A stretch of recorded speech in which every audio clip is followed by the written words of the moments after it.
Welcome to the class.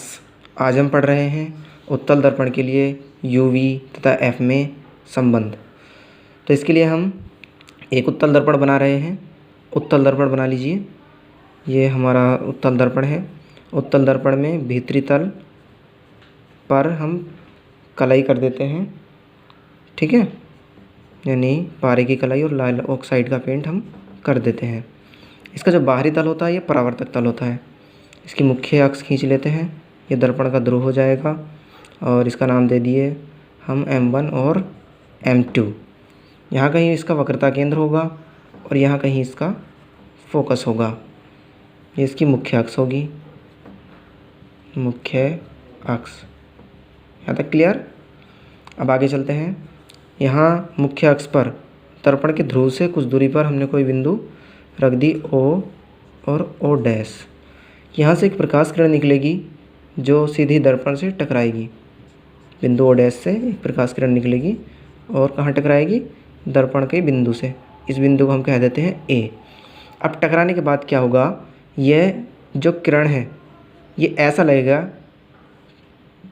कि जैसे कि फोकस से आ रही है, यानी हमें ऐसा प्रतीत होगा, ऐसा मालूम होगा कि ये किरण फोकस से वापस आ रही है, यानी इस तरह से।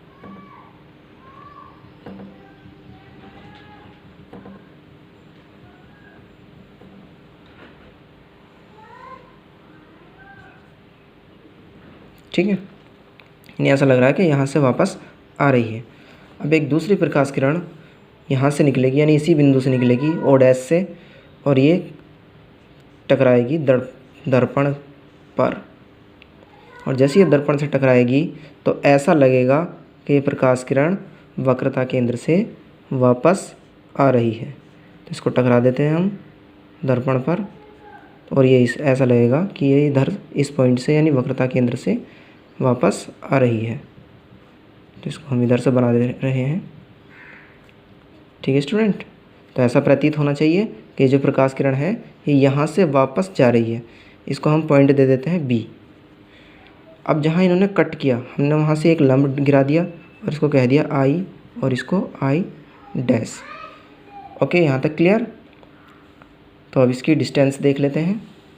देखिए यहाँ से दर्पण के ध्रुव से, क्योंकि हम सारी डिस्टेंस दर्पण के ध्रुव से ही लेते हैं, तो दर्पण के ध्रुव से वस्तु तक की दूरी को हम कहते हैं U। अब चूँकि लेफ़्ट साइड में है तो इसलिए माइनस में आएगा।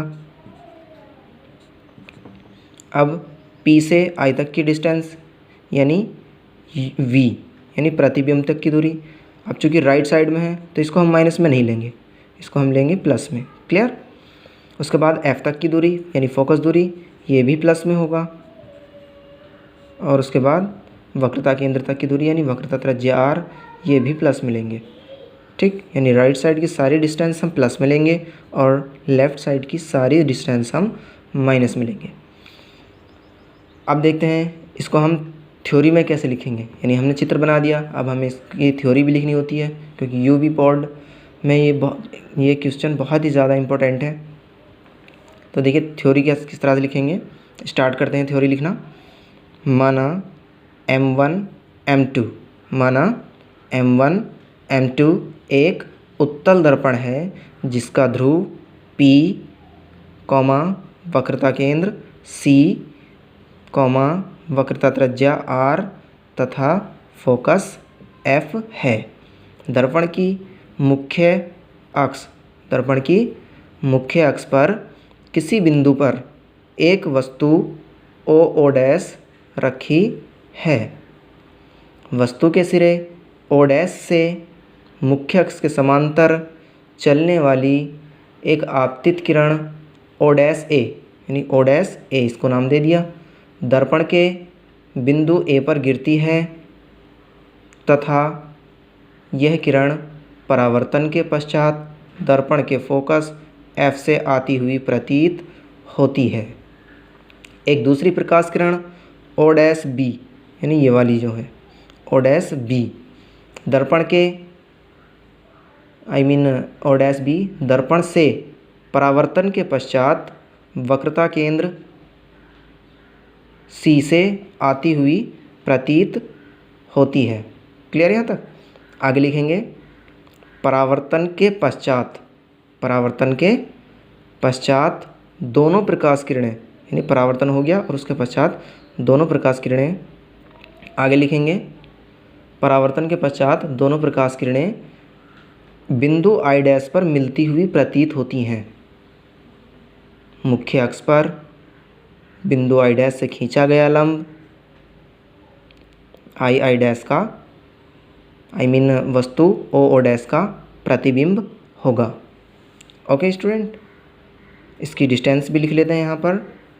यहाँ पर लिख रहे हैं हम OP बराबर -U और PF बराबर P से F तक की डिस्टेंस प्लस F, ठीक है, राइट साइड में है। P से I तक की डिस्टेंस, P से I तक की डिस्टेंस माइनस V और P से C तक की डिस्टेंस प्लस R, सॉरी ये प्लस ही रहेगा क्योंकि राइट साइड में है ना, तो राइट साइड की सभी डिस्टेंस हम प्लस में लेंगे और लेफ़्ट साइड की सारी डिस्टेंस हम माइनस में लेंगे। ठीक है स्टूडेंट, आज के लिए इतना ही काफ़ी है। Thank you.